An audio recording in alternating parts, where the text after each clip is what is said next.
Have you scanned your vehicle and found the P0417 trouble code? Don't panic just yet. In many cases, this issue can be diagnosed and repaired without an expensive trip to the mechanic. Welcome back to the channel.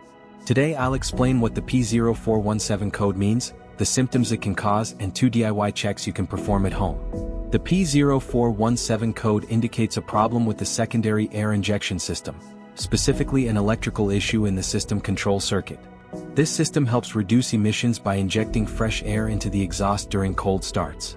Common symptoms include check engine light illuminated, failed emissions inspection, rough idle during startup, reduced engine performance, poor fuel economy, hesitation during acceleration. Here are 2 simple DIY methods you can try to solve this problem. Method A: the EGR valve. Looking at the engine from the front, the EGR valve is located towards the rear of the engine just to the right side of the center. First, carefully remove the EGR valve from your car. Turn the EGR valve upside down and fill it up with the WD-40 cleaner.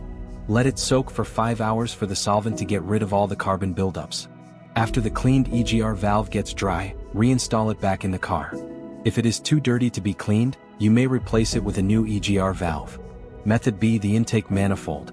The intake manifold sits on top of the engine and plays a key role in the combustion process.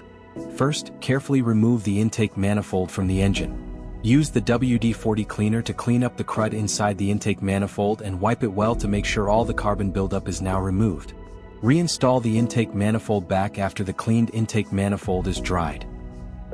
So, here are 2 of the most practical solutions to fix the P0417 error code.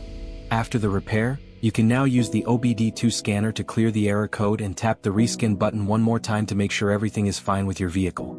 You've successfully fixed the problem. Thanks for watching. If this video helped you save time and money, don't forget to like, subscribe, and check out our other DIY automotive repair guides. Safe driving.